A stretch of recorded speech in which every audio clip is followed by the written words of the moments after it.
Time and temperature, brought to you by your local Honda dealer. Right now, Live from Television Park, this is WJBF News Channel 6 at 11. Good evening, everyone. I'm Dee Griffin. In tonight for Brad and Jenny, coverage you can count on begins at 11 with an arrest.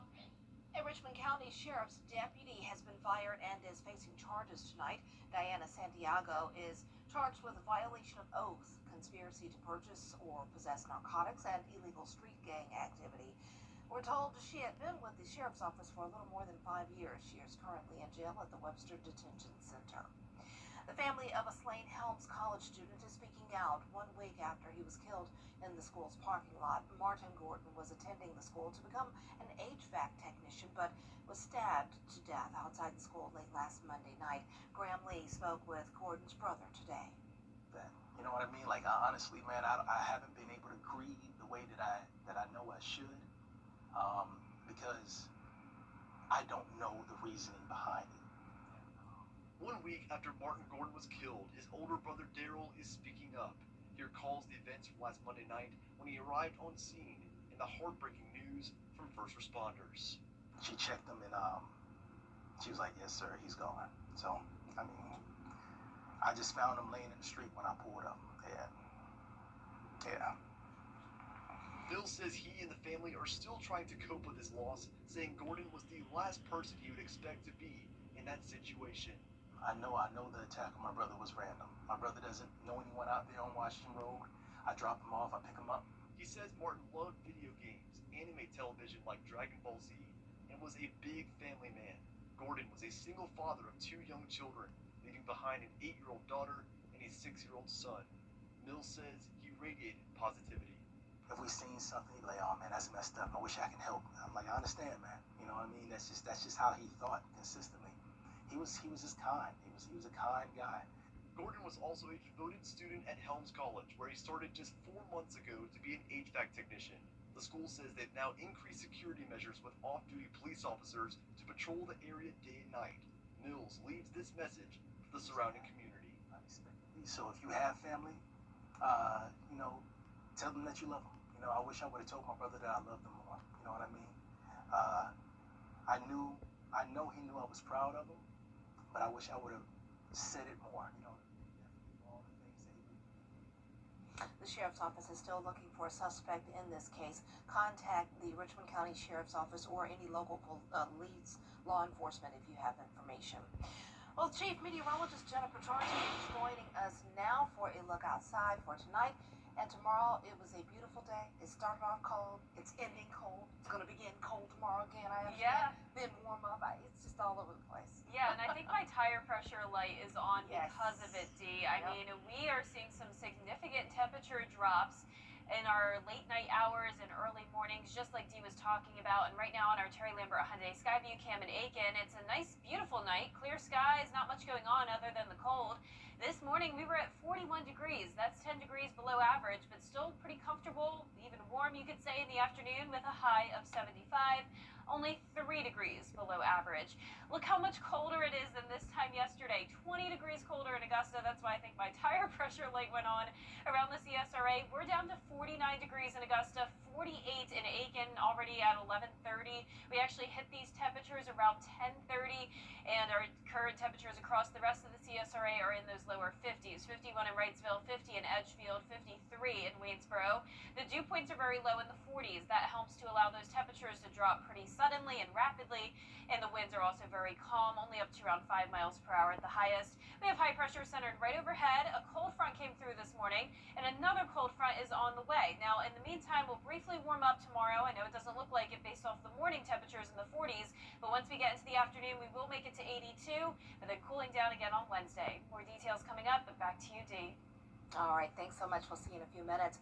Mowing is a big issue in Augusta, but a request for new equipment is not cutting it with some commissioners.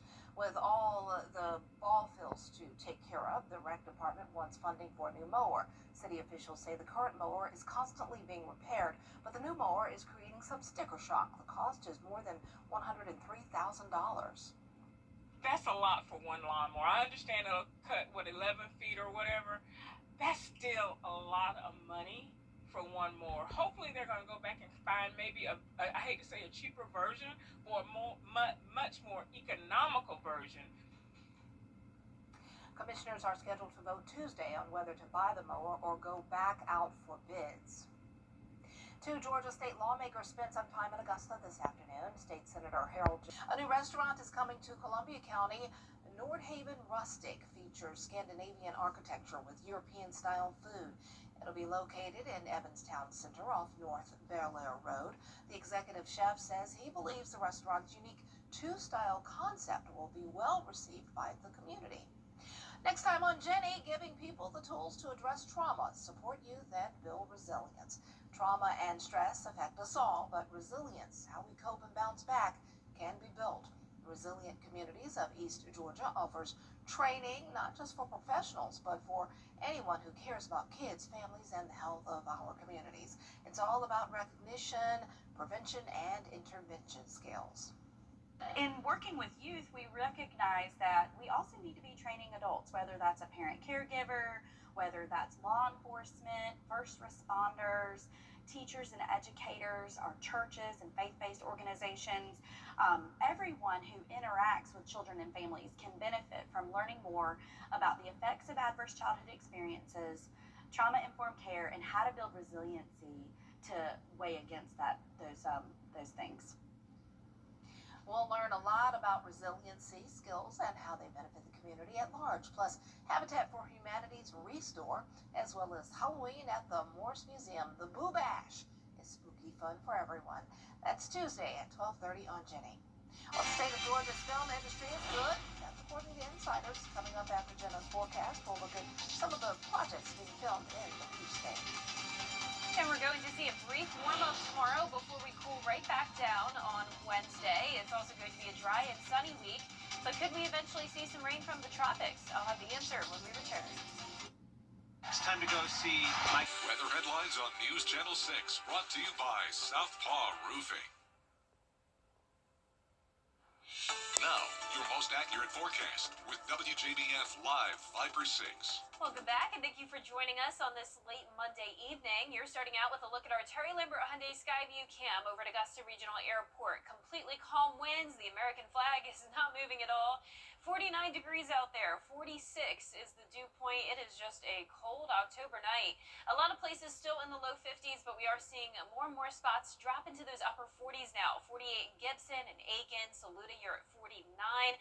Bundle up tomorrow morning. We actually had our first day in the 40s just a week ago, and now we're starting to see it every day. So we're definitely getting to that time of the year where this is becoming very normal. The sun is setting earlier. You know the drill. As we wrap up the month of October, it is getting pretty chilly. So our satellite and radar showing the clear conditions, though, with high pressure right overhead. There's the cold front that came through this morning, bringing us the cold temperatures right now. Now, ahead of this cold front out to our west, we'll actually see a southwest breeze, and that'll warm us up as we go into our Tuesday afternoon. It'll actually be noticeably warmer than it was today, getting into the lower 80s. So around 40 degrees warmer at 5 o'clock in the evening than it will be at around 7 o'clock in the morning. Low temperatures are also warming up. We'll be at 51 on a Wednesday morning before dropping back down to the low 40s. Thursday, Friday, and then warming back up by the end of the weekend due to more cloud cover and some chances of rain. But here's our futurecast tomorrow at 6 a.m. A clear start to the day and as we head into the afternoon. Now by Tuesday evening, I am expecting some cloud cover to move in, but really not expecting any rain.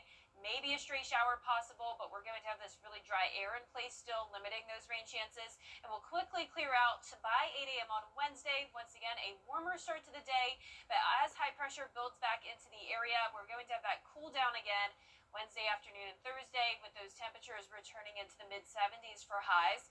No rain in the forecast through Saturday. I have a 20% chance for Sunday and Monday, but it is looking like that chance may increase maybe up to 30 to 40% by tomorrow, because look at what we're tracking here, a pretty wet pattern from October 26th through October 30th, which we could really use the rain, so this would be beneficial. It looks to be due from a pretty strong cold front coming in, and that cold front should also help to keep us clear in the tropics. We're watching this area in the Caribbean Sea. This will soon become Melissa.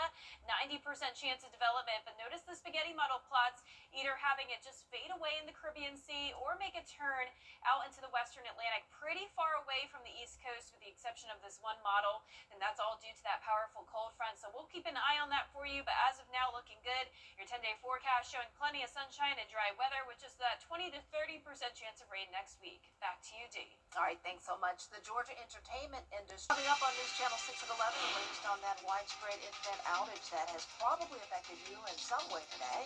We'll look at what may have caused it when News Channel 6 at 11 continues. But first, the winning numbers for tonight's South Carolina Lottery are Pick 3, 874, and the Pick 4 winning numbers 6458. The Fireball is 1. We'll be right back. Oh, the Powerball as well. You know, I don't usually do this newscast, but I do fill in a lot, so I should know. The Powerball numbers are 32, 38, 69, 66, 67. The Powerball is 19. Power Play is 2 times. And I'll do it again for you because I'll be filling in again. We'll be right back. Nobody does high school football better. We're ready for some Martinsville mayhem. The NASCAR Xfinity Series playoffs. Coverage begins Saturday at 7 on CW6. Brought to you locally by Hardee's, where there is always goodness in the baking. Stop in for fresh baked biscuits, crispy hand-breaded chicken, and sharp-broiled 100% Angus beef burgers. The Live Viper 6 Skyview Network, sponsored by Terry Lambert Hyundai. The Live Viper 6 mobile app. Download it today. A global internet outage has impacted millions of people. Amazon Web Services reporting the issue early this morning, and it likely affects more than you might realize. Olivia Rubin has the latest. Tonight, the massive internet outage crippling thousands of websites and popular apps, which may still be struggling to get back to normal. There was sort of a cascade of failures. Now it sort of takes a cascade to get everything working again. It all stems from Amazon Web Services, the largest cloud system in the world, reporting a massive outage around 3 a.m. Eastern Time. If you go to your banking website, you're trying to book airplane tickets on their website, or you're using a messaging app, all of those different companies are basically renting computers and services in one of these large data centers. Millions of businesses use them. Apps like Lyft, Ring, and Verizon all experiencing issues, according to Down Detector, which tracks internet outages. Apps like Venmo and Starbucks, too. Hours later, Amazon saying it was seeing significant signs of recovery, and by about 6:30 a.m. Eastern saying the underlying issue had been fully mitigated. But outage reports for AWS continued to rise this afternoon, according to Down Detector. Now tonight, Amazon saying it's been fixed, that all AWS services return to normal operations. So we live in an era right now where we are very dependent on the cloud providers, so we need them to be at the top of their game, and today Amazon was not. Olivia Rubin, ABC News, New York. This Halloween, the CSRA is full of amazing women. Women who inspire. Women who innovate. Women who lead. That's why News Channel 6 brings you Women to Watch. On the last Wednesday of each month, News Channel 6 recognizes local businesswomen who are making a positive impact in our community.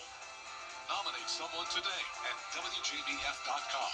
Sponsored by Goodwill. For years, WJBF News Channel 6 and our partners have championed local families through our Children First campaign. Together, our mission has always been to strengthen our community by uplifting children and their families across the CSRA.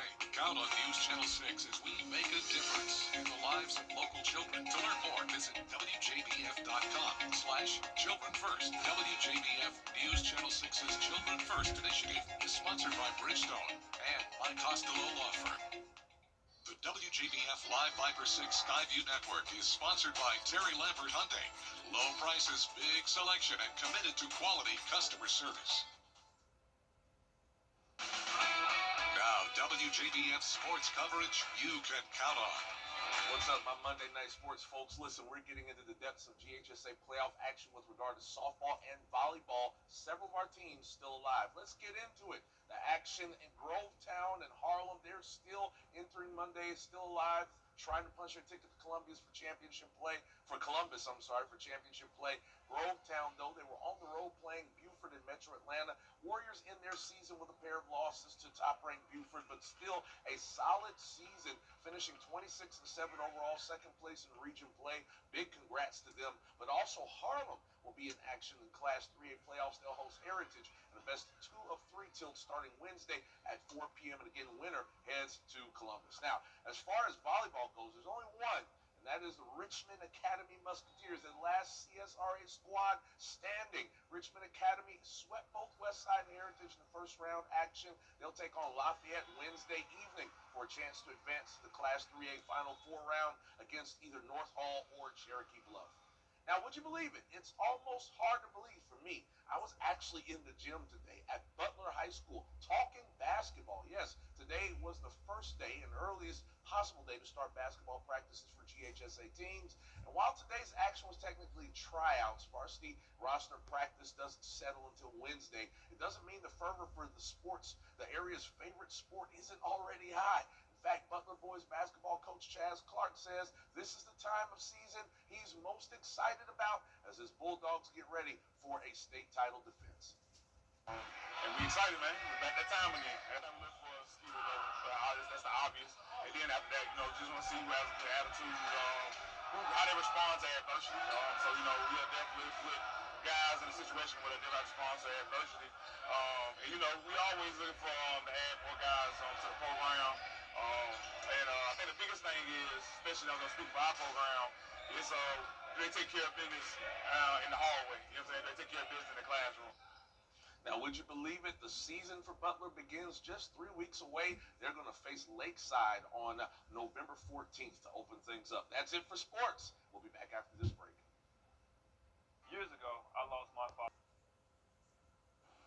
Welcome back. Here's a look at those low temperatures tonight. It's going to be cold. It's already pretty cold with current temperatures in the upper 40s, but our lows tomorrow morning are going to be in the low 40s. I'm going with 42 in Augusta. That's around 10 degrees below average. And our high temperatures tomorrow, pretty warm, so 40 degrees warmer than it will be in the morning. Upper 70s north of I-20, low 80s everywhere else. And that 10-day forecast is showing plenty of sunshine and dry weather this week. High temperatures are going to be falling into the mid-70s, so becoming pretty consistent there. A lot of low temperatures in the low 40s, and then eventually we will get some beneficial rain Sunday and into next week. Just a 20 to 30% chance for now, but those chances could increase. And notice with the cloud cover and the rain chances, that warms our low temperatures up a bit, back into the mid-50s next week. Take that coat in the morning. It's going to be cold. Yeah. Well, ABC's Robin Roberts being honored for her work in television news over the weekend. Her alma mater, Southeastern Louisiana University, opened the Robin Roberts Media Center. The building has 3 broadcast media studios, including a news studio. Roberts was even on hand at the unveiling to help students put their interview skills to the test. The building also features a legacy wall that serves as a tribute to Roberts' career, but also a launch pad to inspire future journalists. Oh, that is awesome. She is, and she deserves it. Oh, yes. My goodness. I remember being in college in Nashville, and she was on the radio there doing sports, and then in Atlanta, I used to listen to her on the radio there doing sports, and she has really made an impact. Absolutely. Yeah. And then her journey, I think she had some cancer. Breast cancer, that's right. Right. Her sister was an anchor woman in New Orleans forever. Sally, yes, she forever. Yeah. So they come from a journalistic family. I love it. And she is my sorority sister. Most importantly. Yes. Gotta plug that. Robin Roberts wears the pink and green. Yes, so we're proud of her. Very proud of her. Well, thanks so much for joining us tonight. That's our time for this evening. But don't forget to wake up with Barkley, Mary, and John. I had to remember everybody, right? I think I got all of them. Okay. Yeah. And Ellison also. Don't forget about Ellison. That's at 4:30 a.m. And we really appreciate you being with us. Have a great but safe evening.